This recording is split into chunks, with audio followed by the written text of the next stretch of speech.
Sir आपकी आवाज नहीं आ रही sir.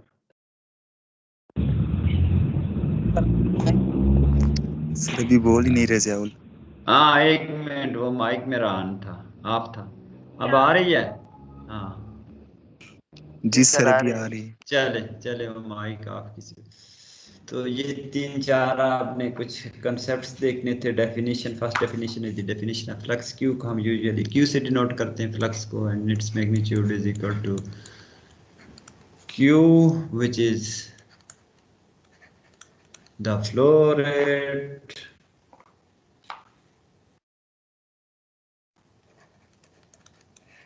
divided by area and multiplied by time। ठीक है, तो ये फ्लक्स यहाँ से क्यू से डिफाइन होता है। क्यू फ्लक्स है, डेल्टा स्मॉल सरफेस एरिया है, डेल्टा टी स्मॉल टाइम है, टी टाइम है, एक्स आपका वेक्टर है, एक्स कोऑर्डिनेट है। So the flow of a certain physical quantity such as mass, energy, whatever that may be, the flux is due by q of this flow is defined as the vector in the direction of the flow whose length is given by the amount of the quantity crossing the unit area normal to the flow in a unit time। q is the quantity of the flowing excuse me sir. Flow या whatever। हाँ जी sir ये attendance बना दे, कोई remove कर रहा है बार बार। ठंडी बना दो यार अदनान, इससे ये रिजवान है ना, रिजवान को ठंडी जल्दी जल्दी बना दो सब। हाँ सबको बना दो ठंडी, 14 हो गई। तो स्मॉल क्यू आप फ्लक्स से डिनोट कर रहे हो, कैपिटल क्यू वो क्वांटिटी दैट जो कि फ्लो हो रही है, वो हीट है या फ्लो है, what ever that may be. Q is the quantity of flow. तो ये आपका एक कंसेप्ट है। दूसरा कंसेप्ट आपका एक law, basic law of thermodynamics है, वो भी आई डू होप कि आपने देख लिया होगा। Basic law of thermodynamics.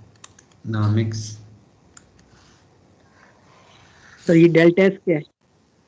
Delta S surface area है। ये फ्लक्स होता है ना, फ्लक्स है quantity of the flow through normal to the surface area delta S in time delta T.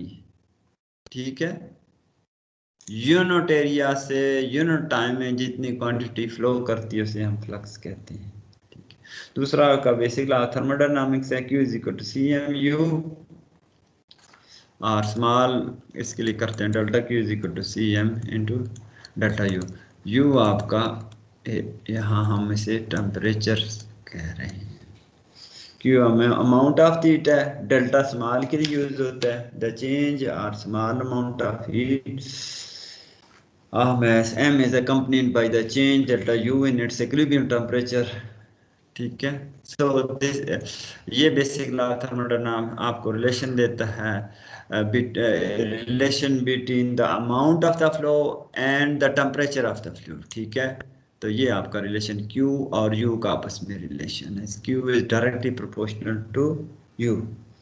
Fine, इसको हम यूज करेंगे। तीसरा लॉ आपका Fourier law of heat conduction.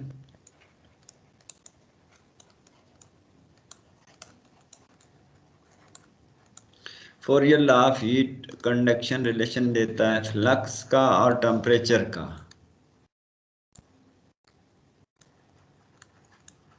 Basic law thermodynamics आपका फ्लो का, क्वांटिटी ऑफ फ्लो और temperature का relation देगा। ये आपका फ्लक्स और टेम्परेचर का रिलेशन देता है। फ्लक्स हम क्यू से डिनोट करते हैं, तो ये डायरेक्टली प्रोपोर्शनल होता है टेम्परेचर ग्रेडियंट के, minus kappa grad of you.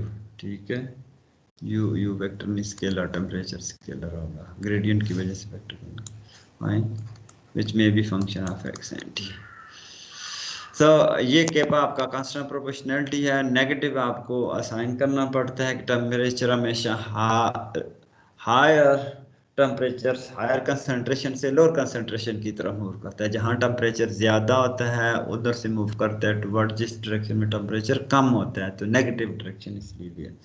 तो Q is directly proportional to temperature और gradient of the temperature where K the thermal conductivity. And fourth law आपका जो है law principle of conservation of energy है, से आप law of sir ये basic law conservation of energy. इसमें आपने यही देखना है कि आपकी एनर्जी कंजर्व रहती है कि अगर हम एक रॉड के अंदर फ्लो देखेंगे हीट का, तो जितना एक तरफ से हम हीट करेंगे या फ्लो इन करेंगे उतना ही फ्लो आउट होगा। फाइन, तो इसकी स्टेटमेंट इधर इसने कहीं लिखी है, rate of change in amount of heat in a body must be equal to rate at which the heat is flowing in minus the rate at which the heat is flowing out. ठीक है, तो अगर हम इसको rate of change of amount in heat को dQ/dt से करेंगे, this is equal to flux in minus flux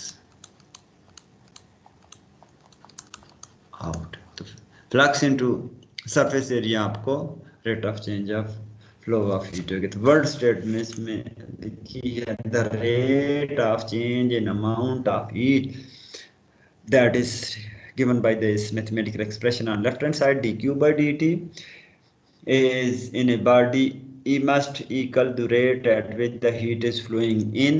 ये आपकी हीट फ्लो इन है ये साइड, तो ये आपकी हीट फ्लो आउट है, दोनों का difference will give you rate of change in amount of heat flowing in the body।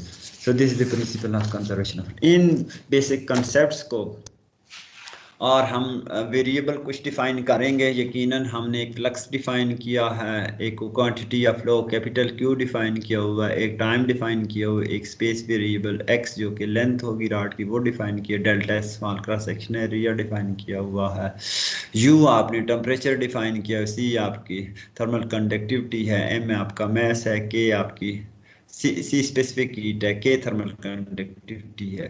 तो ये सारे वेरिएबल, A आपका सरफेस एरिया है, इन सारे वेरिएबल का with the help of these हम अंडर सम assumptions और अप्रोक्सीमेशन हम कनेक्ट करेंगे and the final form of that will be hour one dimensional heat equation.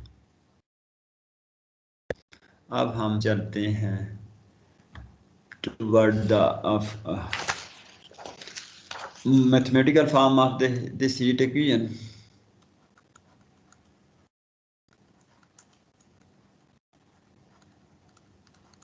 तो सबसे पहले हमारे मॉडलिंग का जो पार्ट होता है दैट इज ऑब्जेक्टिव। हमारा ऑब्जेक्टिव क्या है? तो ऑब्जेक्टिव स्ट्रेट फॉरवर्ड है, we are interested to derive a mathematical differential equation that describe the temperature distribution in some rod that may be function of the position, that may be function of the time।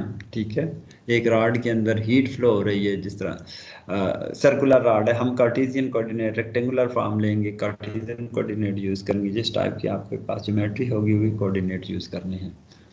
Fine, तो हमारा focus heat equation model करना है, objective ये होगा। एक इससे पहले last lecture में हमारा फोकस था वेव इक्वेशन मॉडल करना, उससे पहले शायद हमारा फोकस था कंटिन्यूटी इक्वेशन मॉडल करना। इस तरह जो भी आपका ऑब्जेक्टिव है वो आपको क्लियर होगा।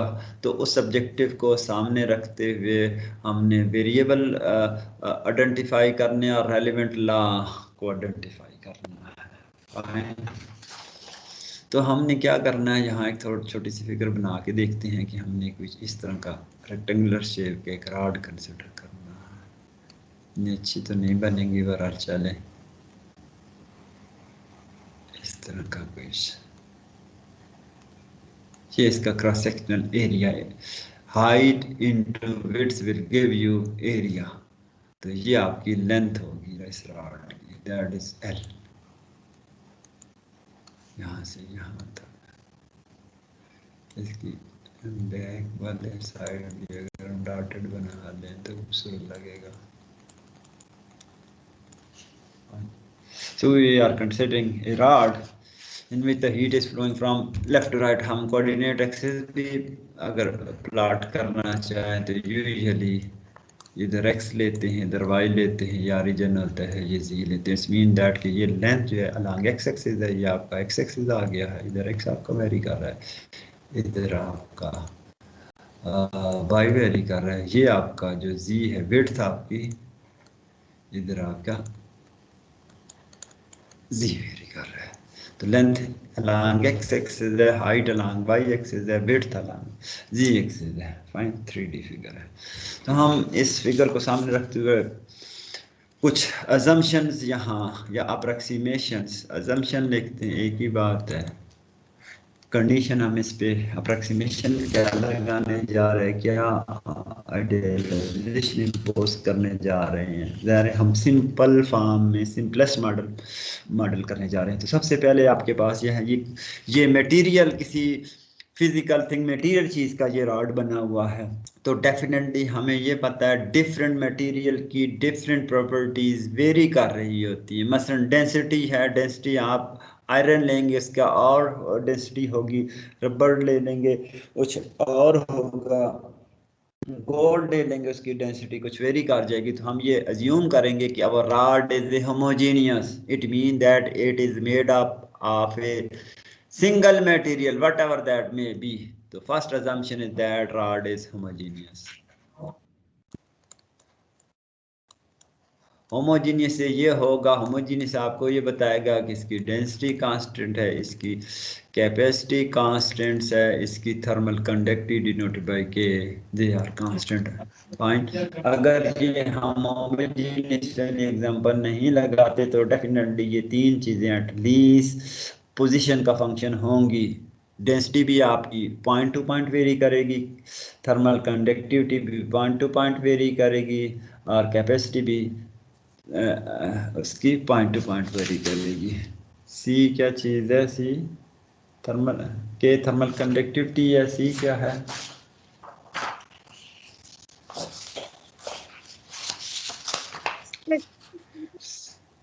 सी को सी किस रिमूव क्यों होगा, मतलब 2 मिनट पहले रिमूव कर दिया। See the specific heat, see the specific heat. Abdurrahman तुम्हें कौन रिमूव कर देता है?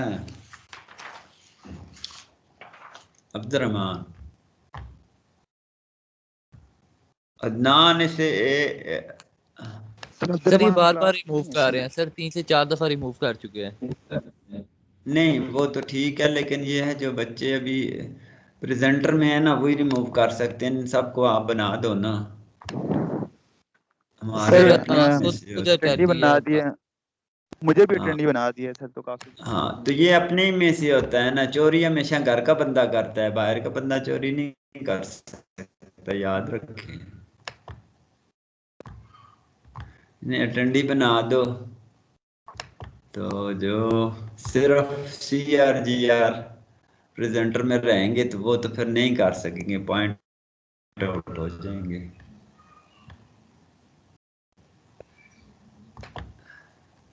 कुछ आप बनाओ, कुछ मैं बनाता हूँ, ना रह बच गई है।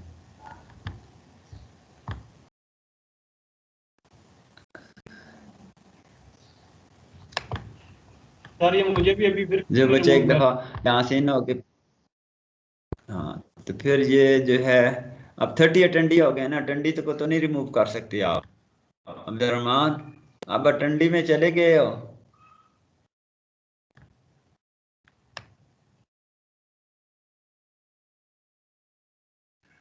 अदनान को भी अटेंडी बना सर दिया। सर ये अब्दुर्रहमान नहीं, ये मोहम्मद रिजवान है सर जो बात कर रहा था आपसे। अच्छा रिजवान है, जी खैर मैं तुम्हें वो प्रेजेंटर बनाता हूँ ना अदनान।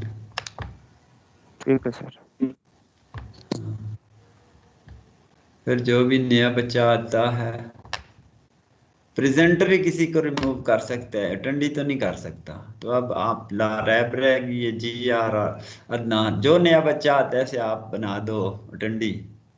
Okay sir. ज़ाहिर है पहले वो इन होगा, फिर किसी दूसरे को वो रिमूव करने की कोशिश करेगा, तो हम में से ही हैं, बाहर से नहीं है, ये याद रखें। ये राबिया वहीदा आ गई है, इसको अटेंडी बना दो।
सर अपना माइक ऑन कर लें।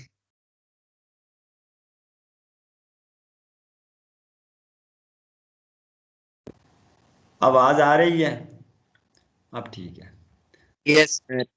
हाँ, तो थर्ड सेकंड एग्जाम्पशन ये है कि हाँ जी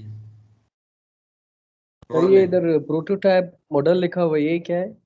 प्रोटोटाइप प्रोटोटाइप ये होता है ना, स्मॉल स्केल पे जो होता है, लेबोरेटरी बेस पे होता है कि हमने फॉर एग्जांपल JF-17 थंडर बनाया है, तो पहले जाके हमने उधर तो नहीं बनाया फैक्ट्री में बड़ा जहाज, पहले छोटा सा बनाया जैसे रिमोट से उड़ाया है। तो वो जो स्मॉल स्केल पे होता है एक्सपेरिमेंटल बेस पे छोटे साइज का, तो उसे प्रोटोटाइप कहते हैं। रफली हम मैं ये कह रहा हूँ, समझ आई है कि एक्सपेरिमेंटल बेस पे आप छोटी चीज स्केल पे उस पर खर्चा कम आएगा, एफर्ट्स कम लगेंगी, टाइम कम लगेगा, ज़ाहिर है आपका। तो वो अभी एक्सपेरिमेंटल बेसिस पे है। तो स्मॉल स्केल जो एक्सपेरिमेंटल बेसिस पे एक्सपेरिमेंट किया जाता है उसे प्रोटोटाइप मॉडल कहते हैं। फाइन, ठीक है। अच्छा, दूसरा टेम्परेचर वाली केस की डायमेंशन हम ये कह रहे हैं, टेम्परेचर इसका हीट करने से इसकी लेंथ हाइट विड्थ में चेंजेस नहीं आएंगी। तो rod remains constant spite of its change, इसकी पर्टिकुलर लेंथ नहीं बढ़ेगी, तो हाइट भी नहीं बढ़ेगी, तो एरिया भी वही कांस्टेंट रहेगा, हम टेम्परेचर इसे देंगे। थर्ड है कि आपका जब ज़्यादा टेम्परेचर है तो फ्लो करेंगे तो टेम्परेचर आपका सरफेस से बाहर भी जाएगा, इन भी हो सकता है। हीटेड होगा तो वहाँ से निकल के बाहर जाएगा, और अगर कोल्ड होगा तो बाहर का टेम्परेचर ऑब्जर्व करेगा। तो हम ये कहेंगे कि इसकी जो लेटरल सरफेस है, 4 लेटरल लेफ्ट राइट को छोड़ दें, टॉप बॉटम फ्रंट बैक, ये 4 जो फेसेस हैं, इस फिगर को देखें तो 6 फेसेस बनते हैं, लेफ्ट, दूसरा right, top bottom front back. Left right को छोड़ दे, जो इसके अलावा 4 फ्रंट बैक टॉप बॉटम है, ये लेटरल फेसेस है, ये इंसुलेटेड है। तो इंसुलेशन जहाँ की जाती है वहाँ से टेम्परेचर का फ्लो ऑलमोस्ट स्टॉप हो जाता है। तो इसका मतलब है लॉस ऑफ टेम्परेचर नहीं होगा फ्रॉम दीज। जब हम लेफ्ट से राइट की तरफ गर्म करेंगे तो लेफ्ट से राइट की तरफ मूव करेगी, अपवर्ड और सामने नहीं मूव करेगी, along Y axis along Z axis uniform रहेगी। समझ आई है? So rod is perfectly insulated.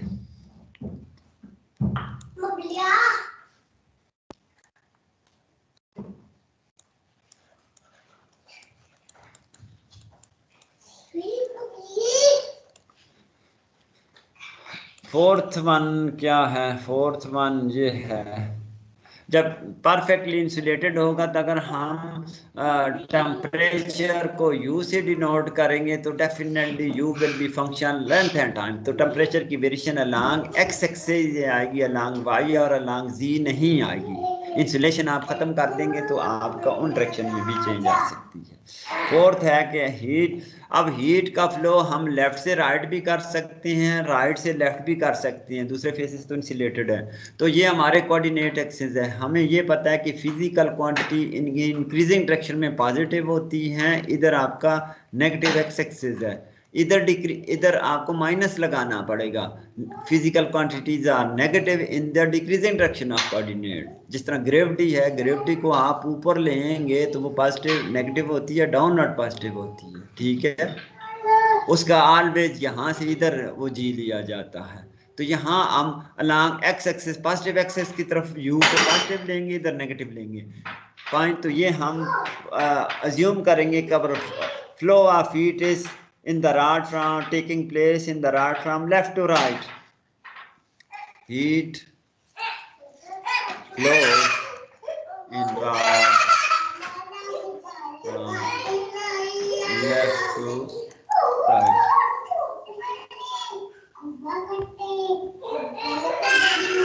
Sir बहुत शोर आ रहा है।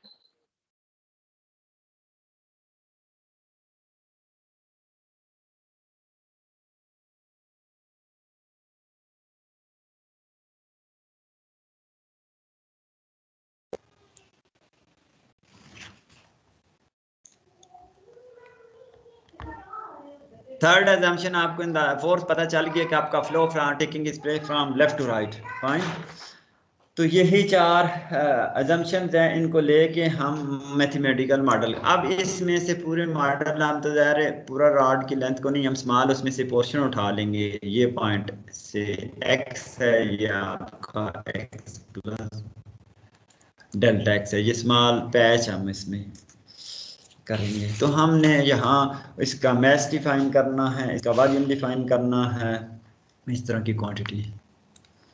So if we consider a small portion of this rod, हम 2D, अब 3D फिगर नहीं 2D फिगर लगाएंगे, ये प्लॉट की है। तो यहाँ से इस डायरेक्शन से फ्लो इन हो रहा है या हीट इधर से इधर मूव कर रही है। तो यहाँ से अब हीट फ्लो इन क्या होगी, flux multiplied by surface area. Heat flow out क्या होगी, flux multiplied by surface area. A the area length, ये 3 डायमेंशन चीज है, तो ये एरिया हाइट और विड्थ को एरिया के बराबर है। तो यहाँ आपका फ्लक्स होगा एट दिस पॉइंट, एंड यहाँ आप फ्लक्स कैलकुलेट करेंगे at plus delta X. So the volume of this element if I denote by delta V is equal to, volume किसके बराबर होता है, area multiplied by length will give you the volume, where A the cross sectional area of the element and mass of this small element is denoted by delta m. It is equal to density into volume. volume की value उठा के आप इस equation के अंदर del M के अंदर put कर दें, रो इंटू ए इंटू डेल्टा एक्स, आपको ये एक इक्वेशन मिलेगी। ठीक है।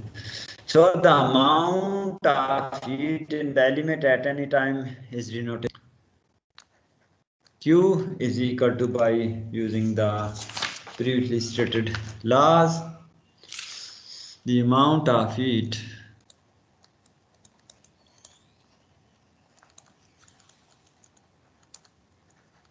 in the element at any time T is Q, which is Q is equal to CMU। ये हमने पहले लास्ट स्टेट किया होगा। अब इस एक्सप्रेशन में डेल्टा एम की वैल्यू आप इक्वेशन नंबर 1 से यहाँ सब्स्टिट्यूट कर लें, C into rho A delta X into partial U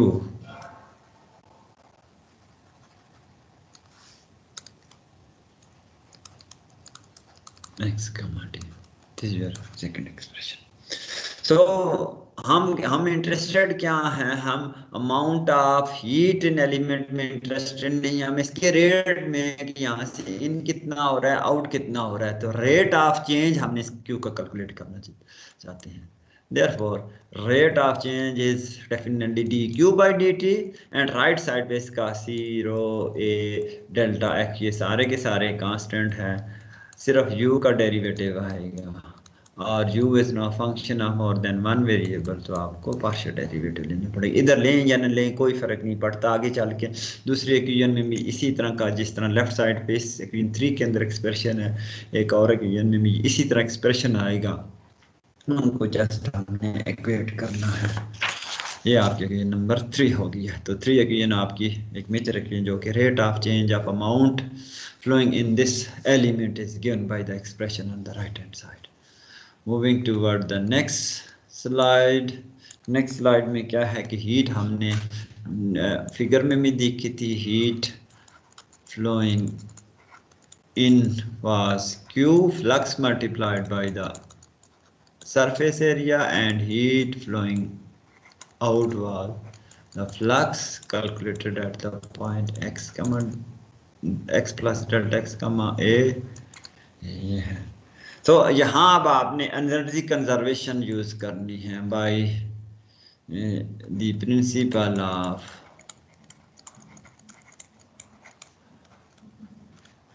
energy conservation के हमने इसकी लेटर सरफेस को इंसुलेट किया, लॉस ऑफ एनर्जी नहीं है। तो इसका मतलब है जितना एनर्जी फ्लो इन हो रही है उतनी आउट हो रही है। It mean the rate of change of D Q by D T must be equal to heat is flowing in minus heat is flowing out. इसकी स्टेटमेंट, वर्ड की statement इसने लिखी है। अगर मैं दोबारा रिपीट कर दूं, the rate of change, rate of change in amount of heat, उसने नहीं लिखा हुआ, लिख भी देता भी कोई फर्क नहीं। Amount of heat equal the rate at sir अब फिर ये रिमूव कर रहे हैं। विच यार सीआर को कहो ना, हीट इज में सर सीआर ही है प्रेजेंटर। सीआर ही है ना, सीआर सर अभी मैं चेक कर रहा हूँ तो वो स्टूडेंट कोई ज्वाइन करके लीव वो कर जाता है ज्वाइन ना, करके, वो मैं आपकी देख रहा हूँ क्लास का साथ साथ स्टूडेंट है, तो। वो देख लो ना, आपकी क्लास जी का सर, स्टूडेंट है तो मैं उसे रिमूव कर दूंगा, वो फिर क्लास ही नहीं पढ़ सकेगा, तो मैं क्या कर सकता हूँ इससे अभी सर ज्यादा। मैं चेक कर रहा हूँ सर, हाँ जो स्टूडेंट आया मैंने देख लो ना, बात सम टाइम गलती से भी हो जाता है, थोड़ा सा हमने एक अच्छे सोच से भी देखना है, सम टाइम किसी से गलती भी हो जाती है, मुझसे भी हो जाती है ना, मैं क्लिक कहीं करना चाहता हूँ क्लिक कहीं हो जाता है, तो उसको भी देखना है, तो गलती से भी हो जाता है, इस चीज को माइंड में रखें, हमें गुस्सा नहीं करना, खैर है। लेकिन बार बार अगर वो बच्चा बंदा रिपीट कर रहा है तो फिर उसका थोड़ा सा देख लेंगे। ठीक है उमैर। So ठीक the है sir. rate of change of amount of in amount of heat is equal to rate at which the heat is flowing in मैं इधर लिख देता हूँ minus rate at which heat is flowing out।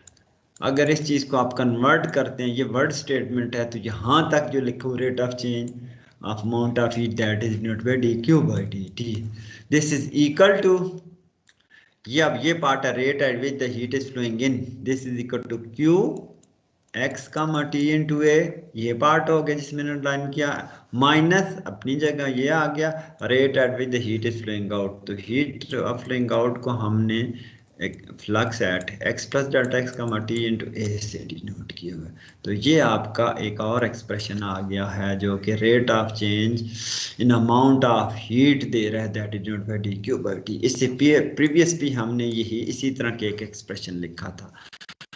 अब ये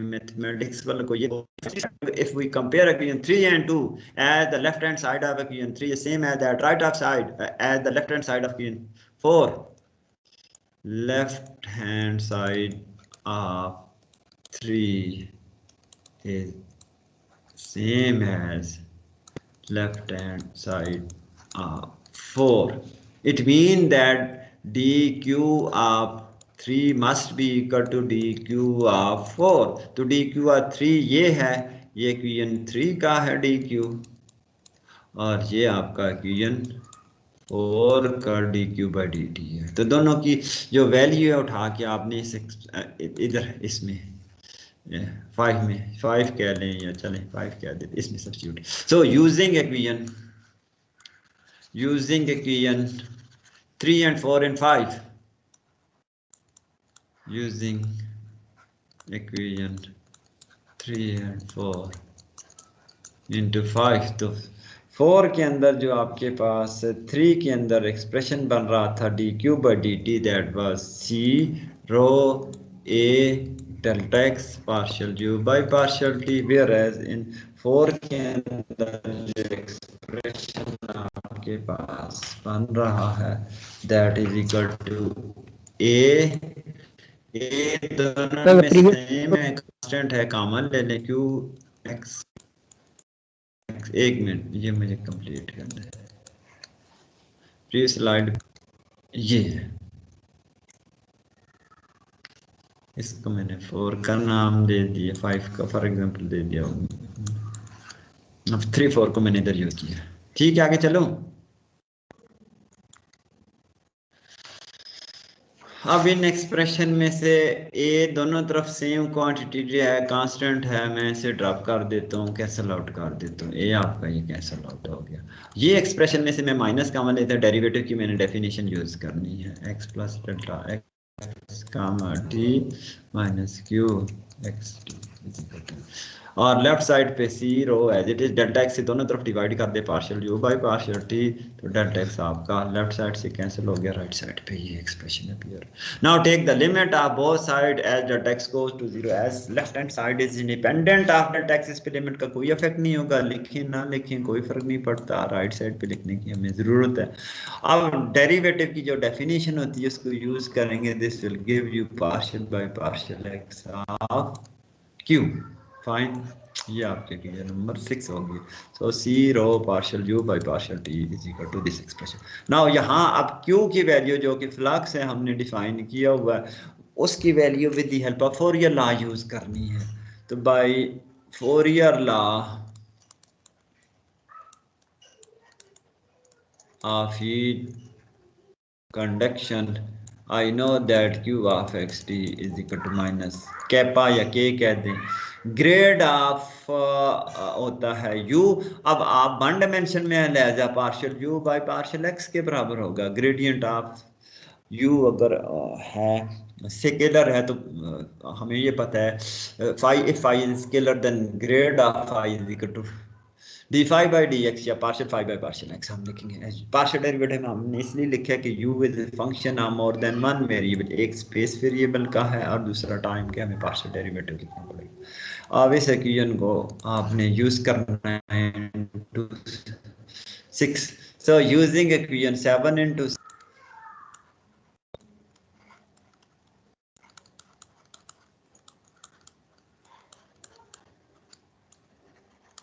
तो आपको मिलेगा C rho partial U by partial T minus K as it is partial by partial X, Q की वैल्यू माइनस के या kappa partial U by partial X, minus minus 2 दफ़ा multiply होता है, प्लस बन जाए। के बीइंग कांस्टेंट हमने शुरू में कहा था, thermal conductivity of the material is constant, it mean that it is not a function of the position, नहीं है तो हम इसे बाहर लेके आ सकते हैं।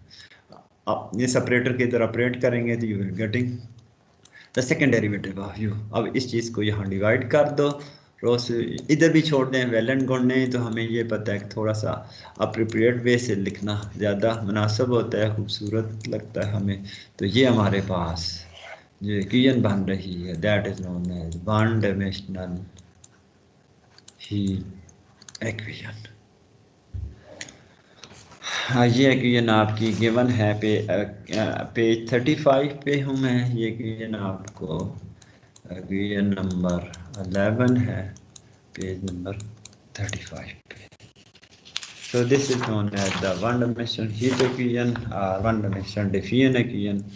डायमेंशन इसलिए वन कह रहे हैं कि स्पेस वेरिएबल एक इन्वॉल्व है, स्पेस वेरिएबल 2 इन्वॉल्व होंगे तो 2 डायमेंशनल हो जाएगी, स्पेस वेरिएबल 3 इन्वॉल्व हो जाएंगे तो 3 डायमेंशनल हीट इक्वेशन हो जाएगी। जी यहाँ तक किसी का कोई क्वेश्चन हो?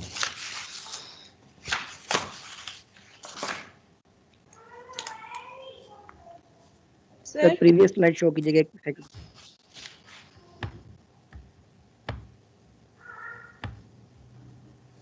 ये प्रीवियस स्लाइड है।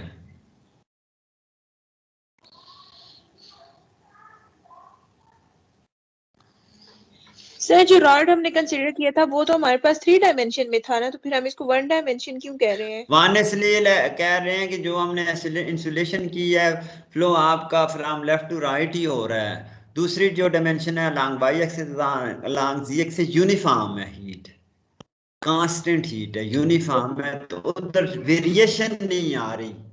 समझ आइए, आगे 2 डायमेंशन करेंगे ना, आगे इसकी कंपाउंडिंग में एक एग्जांपल है 3 या शायद, तो उसमें 2 डायमेंशन है कि लेफ्ट टू राइट भी हो रहा है, फ्रंट टू बैक हो रहा है, फॉर एग्जांपल 2 डायमेंशन है, तो वहां आपका वाई का फंक्शन भी हो जाएगा।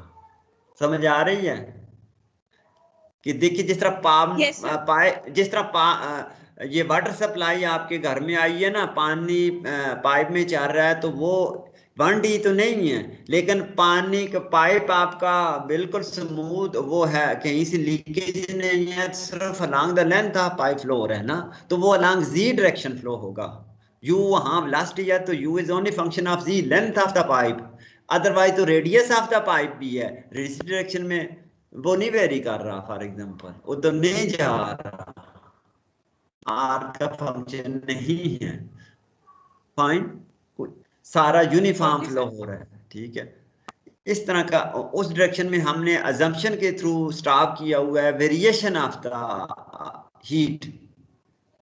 हीटेड तो है 3 डायमेंशन, लेकिन वेरिएशन उस डायरेक्शन में यूनिफॉर्म है, ये कह लें। सेम जैसा राड है तो हीट करते हैं, लंबा सरिया एक ले लेना, तो सरिया ले लें, एक कॉर्नर को आप हीट करोगे बच्चे तो दूसरा कॉर्नर जो लेंथ ज्यादा है उस डायरेक्शन में फ्लो करेगा ना, उसका जो रेडियल डायरेक्शन में भी तो वेट्स बढ़ रही है, वेरिएशन है ना रेडियल डायरेक्शन में, तो उसमें सब में ऑलमोस्ट यूनिफॉर्म है।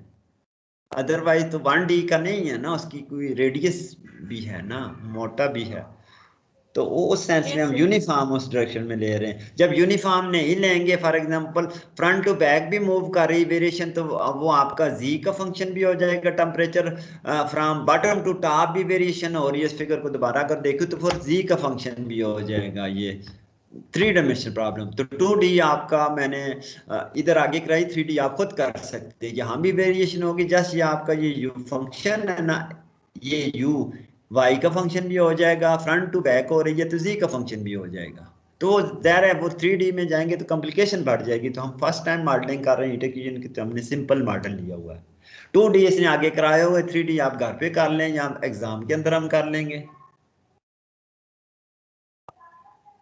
ठीक है। अब आपने कंपाउंडिंग वाली एग्जांपल्स खुद करनी है। पेज नंबर 38 पे चले जाएं। 38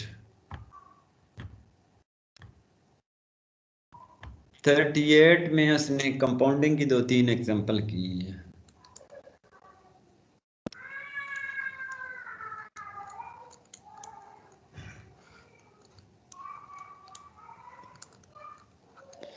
जो पहली एग्जांपल की है उसमें कंसिडर द प्रोटोटाइप मॉडल या model to a situation in which the heat is being generated in the rod at a rate denoted by R, which may be function fxt per unit volume। हमने ये कहा कि heat generation या absorption हमने नहीं consider की कि rod के अंदर ना हीट जनरेट हो रही है खुद से, कोई भी सोर्स नहीं है, ना वहाँ कोई अब्जॉर्ब हो रही है। तो इसमें हीट जनरेशन उसने लगाई है कि रॉड के अंदर ऑटोमेटिकली कोई सोर्स पड़ा हो जिस वजह से हीट जनरेट हो रही है। तो रेट ऑफ चेंज आपका ये बदल जाएगा, dq/dt। Rate of change in amount of heat will be equal to heat flowing in minus heat flowing out plus जो जनरेट हो रही है वो इधर ऐड हो जाएगा पर यूनिट वॉल्यूम, ठीक है। तो ये टर्म आपकी आगे ऐड हो जाएगी, ये आपने ऐड कर देनी एग्जांपल। दूसरी एग्जांपल में वो अभी जो किसी बच्चे ने सवाल उठाया या शायद आपने ही उठाया कि ये 3 डायमेंशन चीज है तो सिर्फ 1 डायमेंशन में क्यों रहे, तो अब उसमें आगे प्लेट का प्रॉब्लम लिया हुआ है जिसमें 2 डायरेक्शन में वो मूव कर। इसको अगर मैं 2D में प्लॉट करूं तो इधर से भी हीट इन हो रही, इधर आउट हो रही है, इधर से इन हो रही, इधर आउट हो रही है। बेसिकली ये भी 3 डायमेंशन ही चीज है, लेकिन अब हमने इसके फ्लो को सिर्फ ये इधर आपका ये एक्स एक्सिस इधर आ गया, ये एक्स एक्सिस आ गया, ये वाई एक्सिस आ गया, सिर्फ टॉप वाला और जो बॉटम वाला फेसेस को इंसुलेशन की या दूसरों की इंसुलेशन नहीं की, तो हम लेफ्ट से इन कर सकते हैं, राइट से आउट, फ्रंट से इन कर सकते हैं, बैक से आउट कर सकते हैं। तो अब ये आपका just U will be function of X Y and T. और इनकी इंसुलेशन ऊपर वालों की भी ख़त्म कर दें, यहाँ से टॉप से इन हो सकती है, नहीं बॉटम से इन हो सकती है, टॉप से आउट हो सकती है फॉर एग्जांपल, फाइन। तो आपका u will become function of the 3 variable कि तीनों डायरेक्शन में हो रही है। तो एग्जांपल 2 में उसने जस्ट डायमेंशन बढ़ाई है, उसे देख लें। और एग्जांपल 3 के अंदर उसने एक छोटा से चेंज की है शायद कि हमने शुरू में होमोजीनियस रॉड लिया था, होमोजेनियस रॉड की वजह से सी भी आपका कांस्टेंट था, केपा भी आपका कांस्टेंट था और रो भी आपका अब इसमें इन चीज़ों को एनी फंक्शन ऑफ एक्स ले रहा है, C is function of X. Heat capacity भी पॉइंट टू पॉइंट वेरी कर रही है, थर्मल कंडक्टिविटी भी पॉइंट टू पॉइंट वेरी कर रही है, होमोजीनियस राड नहीं है, लेजर डेंसिटी भी, आधा राड एक मटेरियल का बना हुआ है, आधा राड फॉर एग्जांपल दूसरे मटेरियल का बना हुआ है, कि दोनों की डेंसिटी वेरी करेगी तो आपका वॉल्यूम वेरी करेगा, मैस वॉल्यूम वेरी कर गया है, ठीक है। तो उसमें ये फंक्शन ऑफ एक्स ले लिया है कांस्टेंट के बजाय। अब आप इनको जब वो डेरिवेटिव वगैरह कैलकुलेट करोगे तो इनको बाहर डायरेक्ट नहीं ले सकते, इन पे भी वो ऑपरेटर ऑपरेट करेंगे। फिर तीसरी एग्जांपल आप ये देख लेंगे, इनमें से ये तीन चीज़ें इसने नॉन होमोजेनियस राड कंसिडर करके वेरिएबल ले ली है। तो ये आपकी जो 3-4 मॉडल्स हैं, हमने major equation, continuity equation, telegraph equation आपने खुद पढ़ी थी, वेव इक्वेशन मैंने कराई है, हीट इक्वेशन कराई है, और इनकी कंपाउंडिंग 3-4 एग्जांपल हमने कर ली है। स्लाइडली सा हमें फ्लेवर पता चल गया है कि कोई भी फिजिकल फिनोमेना सिनेरियो हमें नॉन हो, वर्ड की फॉर्म में हमें कहानी सुनाई जाए तो हम उसको मैथमेटिक्स फॉर्म में कन्वर्ट करने की कोशिश कर सकते हैं।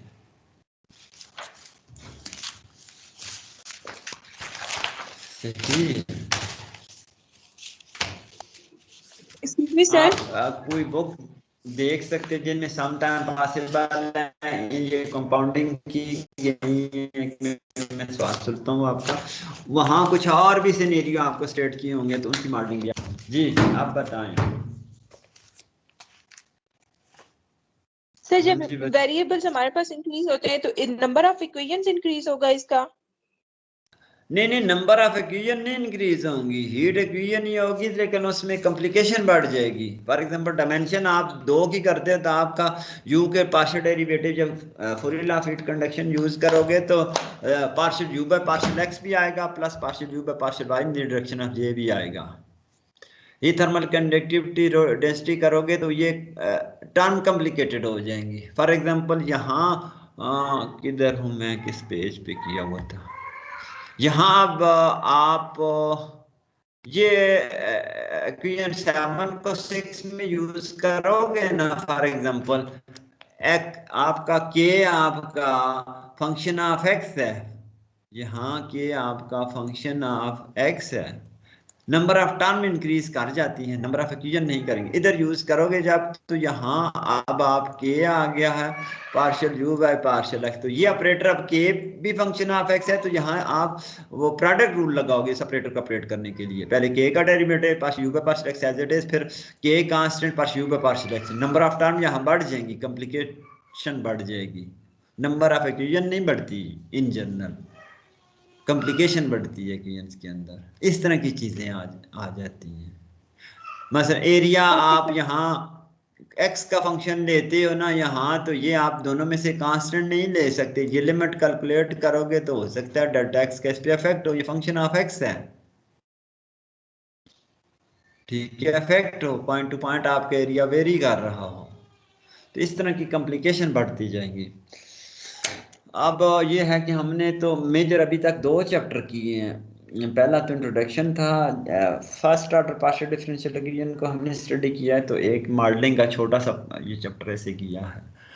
अब हमारे पास 4 मेजर चैप्टर रह गए हैं, एक है कैनोनिकल फॉर्म का, शायद एक है सेपरेशन ऑफ वेरिएबल का, ये सारे method of solution of partial differential equations के अंदर आएंगे, और थर्ड वन है solution of PD by Laplace transform, fourth one है solution of PD by Fourier transform, separation of variable, Laplace transform and Fourier transform, ये बहुत important method है partial differential equations के लिए, इनको तो हम ज़रूर पढ़ना है और डिटेल से केयरफुली पढ़ना है।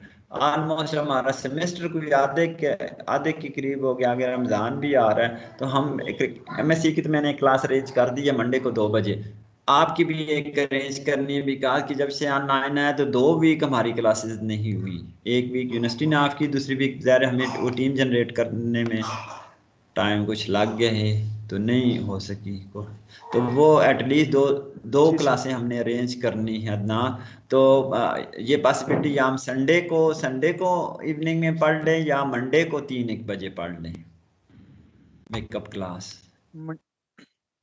मंडे को सर हमारी 2 क्लासेस हैं, फर्स्ट और सेकंड स्लॉट में, तो फर्स्ट एंड सेकंड है ना, तो फिर ज़ाहिर है जी मैंने सर। कहीं बाहर जाना है ना, इस्लामाबाद जी की सर। तरफ जाना है, मुझे एक काम है, तो हो सकता है मैं 2 तक पहुंचूं, इसलिए मैंने एमएससी वालों की 2 बजे रखी है। आप जी हैं BS6 वाले, पहली दूसरी है, जी तो सर। इसका मतलब है 2 से ऑनवर्ड फ्री है ना, तो 3 से हम जी आगे पढ़ लेंगे, घंटा एक क्लास 3 से 4। ठीक है, तो ठीक जो बच्चे ठीक है इंटरेस्टेड सर। होंगे यकीनन वो ज्वाइन करेंगे, जिन्होंने इंटरेस्ट नहीं है तो वो तो वैसे भी हमारे साथ नहीं जी आते। सर। तो 3 बजे मैं अनाउंस कर दूंगा मंडे को ओके सर। एक ये, तो फिर एक किसी और दिन कर लेंगे। रमजान में जरा जी मुश्किल हो सर। जाएंगी, घंटा जी क्लास सर पढ़नी पढ़ाने की मुश्किल है, फिर रमजान में अरेंज करनी, तो हमें ये वीकेंड जो है मंडे तो रमजान से पहले मिल रहा है, फिर रमजान आ जाएगा। जी सर। ठीक है, और जी किसी सर। का कोई क्वेश्चन हो? हाँ जी, चैप्टर बस इतना पढ़ना जितना पढ़ा अभी तक। क्या कह रहे हैं मोहम्मद हुसैन? सर मैं रिजवान हूँ, मैं ये पूछ अच्छा रहा हूँ कि हाँ, ये वो भी ब्लिंक कर रहे हैं हुसैन वाल मोहम्मद रिजवान। अब बताओ। सर ये चैप्टर बस इतना सा पढ़ना था, दूसरा जितना मतलब अभी तक पढ़ लिए 2-3 लेक्चर में।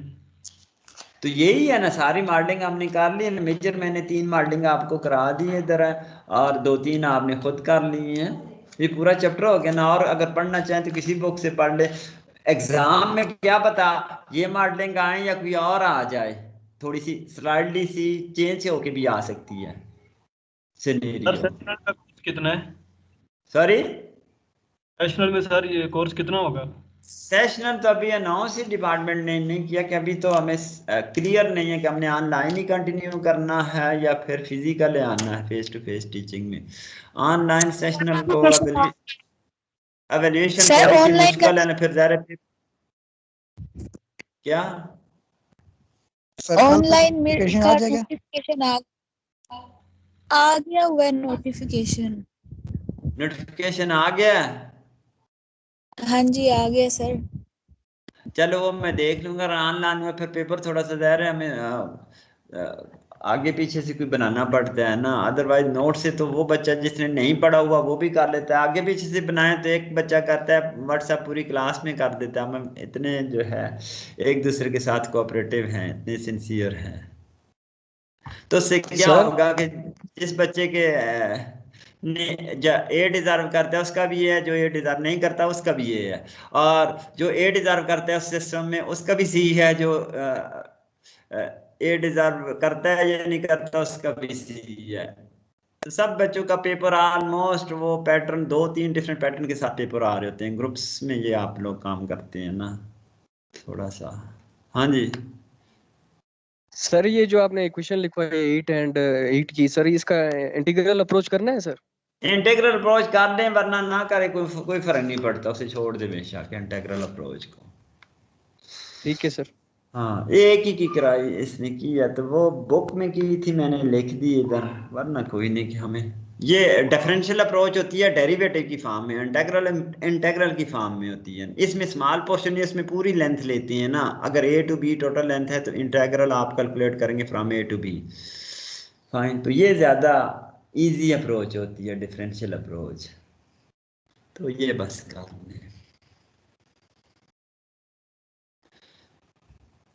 ठीक है, एक तो जो है मंडे को 3 बजे मेकअप क्लास होगी। ये सेशन कब से कब है बच्चे, जिसको इन्फॉर्मेशन है? मुझे तो अभी मैंने ईमेल चेक करूंगा तो मुझे अंदाजा होगा। सर अभी सेशनल की सर अनाउंस अभी नहीं हुआ है डेट सर नहीं अभी फाइनल तक। हुई है, तो सिर्फ नोटिफिकेशन ऑनलाइन आया है कि mid term exam for spring, ये तो कुछ एक डायरेक्टर एकेडमिक्स की तरफ से आई है, हमारा देख लेंगे ना, जी जो सर अगर यही डिपार्टमेंट ने नोटिफिकेशन जो हमारे डिसाइड पास किया है। हम तो ज़ाहिर उसी पे फॉलो करना पड़ेगा।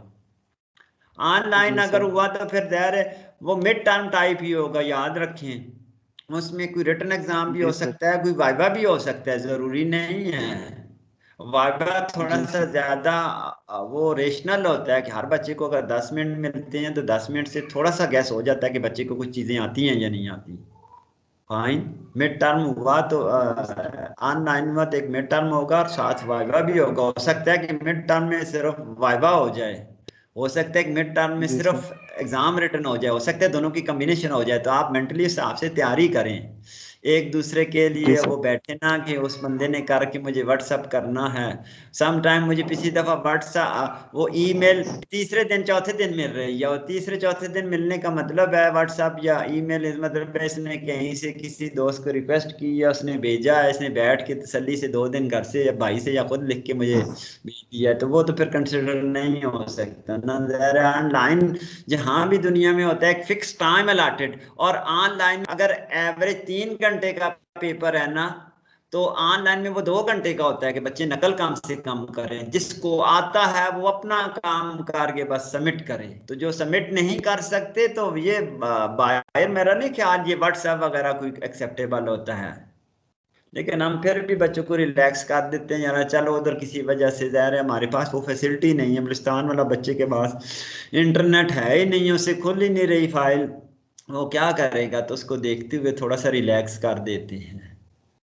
फाइन, तो आपने वो ज़हन में रखना है कि पॉसिबल है कि आपका ये ओरल एग्जाम भी हो जाए, वाइवे में थोड़ा सा ज़्यादा बेहतर बंदे को पता चल जाता है कि इस चीज़ों का, जी सर। तो वैल्यूएशन फेयर हो जाती है। जो बच्चा ए डिजर्व करते हैं उसे ए मिले, जो एफ डिजर्व करते हैं उसे एफ मिले। तो सबको सिर्फ डीडी में पास करने का नुकसान किसको होता है, टीचर को होता है, या जो ए डिजर्व करते हैं उससे होते हैं, वरना तो एग्जाम ना भी लो तो बस वो थोड़ा सा सही नहीं है ना, वो फिर इंसाफ नहीं होता ना उस बच्चे के साथ जो मेहनत कर रहा है, उससे फिर ज़ाहिर है दुख होता है कि मेहनत करके भी उसे डी मिल रहा है, तो जिस बच्चे ने मेहनत नहीं की